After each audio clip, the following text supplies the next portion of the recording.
विद्यार्थी मित्रों, मैं वीडी सिंह फ्रॉम विवेकानंद विद्यालय आज आपको 12th क्लास जीव विज्ञान के चैप्टर नंबर 5 वंशागति के सिद्धांत के बारे में समझाऊंगा। वंशागति क्या होती है मित्रों? वंशागति का मतलब कि माता पिता के लक्षणों का संतति में आना आनुवंशिकता कहलाता है और वंशागति आनुवंशिकता की आधार है। यानी कि आनुवंशिकता जो होती है वो पीढ़ी दर पीढ़ी लक्षणों को संतानों में भेजती रहे, बस इसे आनुवंशिकता कहते हैं। वंशागति वह प्रक्रम है जिसके लक्षण जनक से संतति में जाते हैं तथा विविधता जनक और संतति की लाक्षणिकताओं की असमानताओं की अवस्था है। मानव को 8000 से 10,000 वर्ष ईसा पूर्व यह ज्ञान हो चुका था कि विविधता का कारण लैंगिक जनन है और लैंगिक जनन की प्रक्रिया में ये छिपा हुआ है।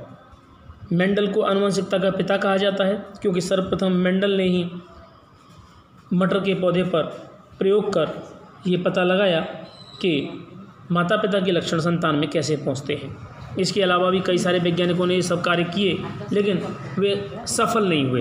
लेकिन वैज्ञानिक मेंडल सफल हुए क्योंकि उनके द्वारा लिए गए पौधे में कुछ विशिष्टताएं थीं। ग्रेगर जॉन मेंडल ने मटर के पौधे पर 1856 से लेकर 1863 तक प्रयोग किए, लगभग 7 वर्षों तक।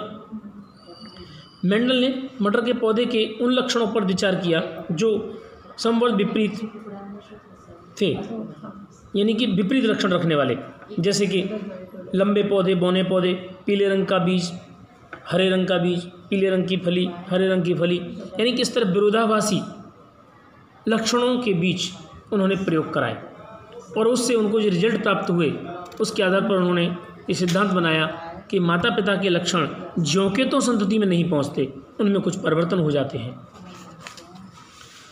इस प्रकार उन्होंने जो 7 लक्षण दिए, उन 7 लक्षणों के बारे में यहाँ डिस्कस करें तो 7 लक्षण। पहला लक्षण बीज का आकार गोल और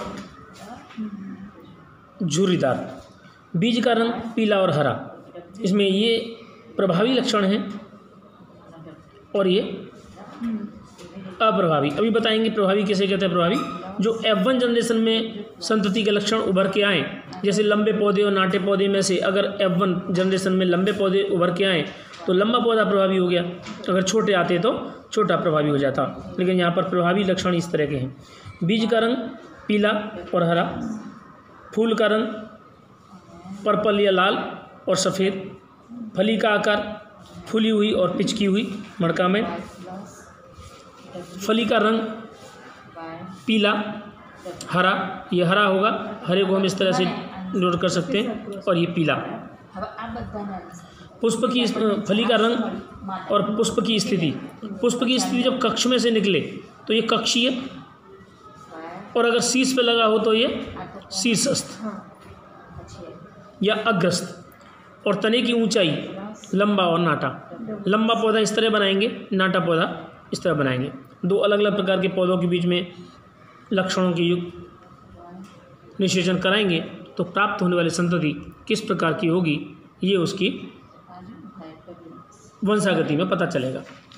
वंशागति के देखें तो एक जीनी वंशागति यानी कि मोनोहाइब्रिड क्रॉस, यानी कि अगर वनस्पति के किसी एक ही लक्षण को ध्यान में रख करके अगर प्रयोग किया जाए तो उसे एक जीनी वंशागति कहते हैं, और अगर किसी एक ही अंग में 2 लक्षणों की वंशागति का अध्ययन करें तो उसे द्विसंकर प्रयोग कहते हैं। यहाँ हम एक संकर प्रयोग का अध्ययन कर रहे हैं।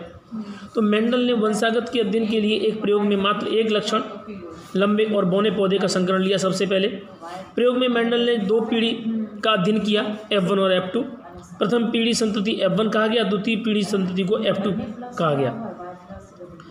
F1 में सभी पौधे लंबे अर्थात लंबा पौधा प्रभावी की तरह जाना गया क्योंकि F1 में सभी लंबे प्राप्त हुए, और F2 में 75% लंबे और 25% नाटे पैदा हुए। इस प्रकार से वंशागति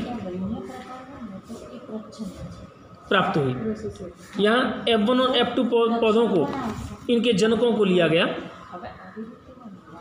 जैसे यहाँ पर देखें तो जनक पी यानी पेरेंट्स, और एक पौधा लिया लंबा कैपिटल टी और दूसरा लिया स्मॉल टी नाटा। इन दोनों के बीच में क्रॉस कराया तो कैपिटल टी इसके युग्मक बनेंगे 2, क्योंकि 2n रचना होती है, तो यहाँ युग्मक 2 बनेंगे कैपिटल टी। और यहाँ ये स्मॉल टी, क्योंकि नाटा पौधा है, इसको हमने स्मॉल टी से लिया हुआ है। इन दोनों के बीच में क्योंकि 2 अलग अलग प्रकार के पौधे, इसलिए इसे परनिषेचन कहेंगे, फर्टिलाइजेशन होगा यहाँ पर। और इससे F1 जनरेशन के अंदर सभी पौधे लंबे प्राप्त होंगे। ये लंबा पौधा लिया है, नाटा लिया, सारे के सारे पौधे लंबे प्राप्त हुए। ये 2 मीटर का पौधा है, ये 2 मीटर और ये आधा मीटर। लेकिन अगर इनकी F2 से देखें, ये F1 में प्राप्त हुआ कैपिटल टी स्मॉल टी, यानी एक प्रभावी और एक अप्रभावी।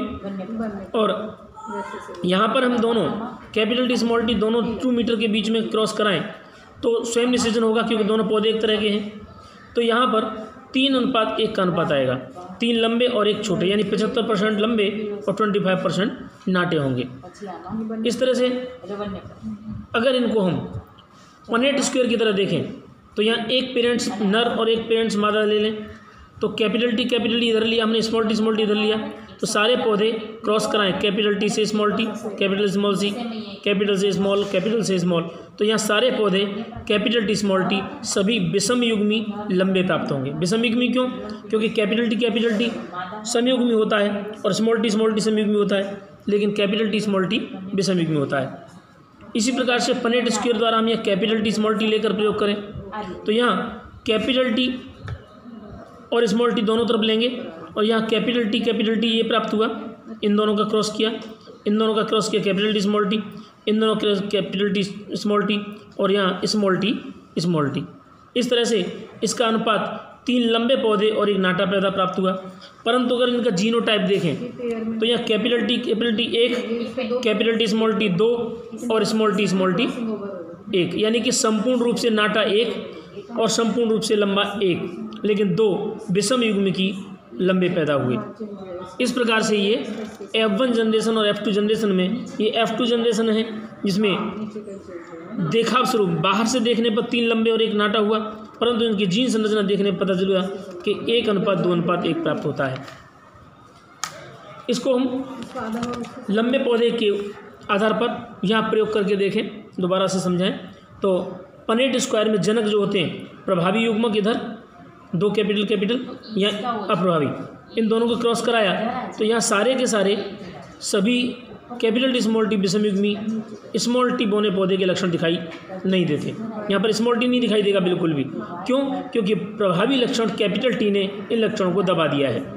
यहाँ पर हम 1064 बीज प्राप्त हुए, सारे के सारे बीज कैपिटल टी यानी कि प्रभावी प्रकार के थे, लेकिन इन्हीं पौधों से प्राप्त होने वाली F2 जनरेशन के अंदर हमने जो संतति प्राप्त हुई कैपिटल टी स्मॉल टी और ये कैपिटल टी स्मॉल टी, इनके बीच में क्रॉस कराया तो यहाँ कैपिटल टी या कैपिटल स्मॉल टी, हमने भी पहले बताया उसके आधार पर कैपिटल टी शुद्ध लंबे, कैपिटल टी स्मॉल टी विशुद्ध लंबे और कैपिटल स्मॉल टी शुद्ध बोना प्राप्त हुआ। इसमें 1064 पौधे बीज प्राप्त हुए, जिनमें से 787 लंबे और 277 बौने पौधे प्राप्त हुए, जिनमें टोटल 1064। फिनोटाइपिक देखें तो अनुपात हुआ 3:1 और जीनोटाइपिक देखें तो ये अनुपात हुआ 1:2:1। समयुग्मी प्रभावी। और अभी इसका हम प्रायोग देखें तो half T plus half small T का whole square equal to half T plus half small T into half capital T plus half small T 1/2 करके इक्वल टू 1/4 कैपिटल टी प्लस 1/2 कैपिटल टी स्मॉल टी और plus 1/4 small T total 1 हुआ। इस तरह से इसका ये प्रयोग सिद्ध होता है। दूसरा, हम टेस्ट क्रॉस की बात करें तो टेस्ट क्रॉस होता क्या है?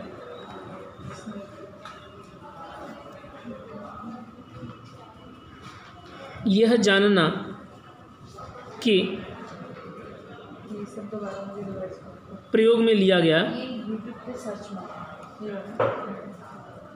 पौधा शुद्ध प्रभावी है या विशुद्ध, टेस्ट क्रॉस कहते हैं।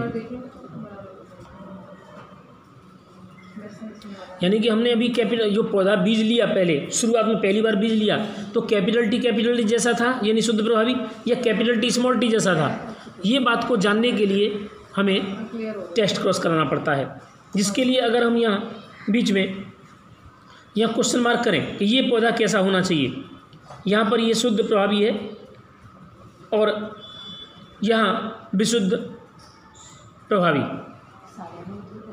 यहाँ पर स्मॉल डब्ल्यू कैपिटल डब्ल्यू, ये कैपिटल डब्ल्यू लिया हमने बीच में, ये कैपिटल डब्ल्यू लेके देखा एक बार हम इसे कैपिटल डब्ल्यू लेके देखते हैं। अगर वो शुद्ध है तो यहाँ कैपिटल डब्ल्यू और कैपिटल डब्ल्यू प्राप्त होगा। तो दोनों तरफ केवल कैपिटल डब्ल्यू और कैपिटल डब्ल्यू से सारे के सारे पौधे कैपिटल डब्ल्यू और कैपिटल डब्ल्यू यानी शुद्ध वाइट प्राप्त होंगे। अगर मान लीजिए कि ये वाला पौधा जो हमने लिया वो कैपिटल डी स्मॉल डब्ल्यू था, तो यहाँ आधे कैपिटल डब्ल्यू स्मॉल डब्ल्यू और स्मॉल डब्ल्यू स्मॉल डब्ल्यू, या स्मॉल डब्ल्यू यहाँ भी स्मॉल डब्ल्यू, यानी कि 50% कैपिटल डब्ल्यू और स्मॉल डब्ल्यू, यानी 50% कैपिटल डब्ल्यू स्मॉल डब्ल्यू और 50% स्मॉल डब्ल्यू प्राप्त हुए। इस तरह से हमें ये पता चल जाएगा।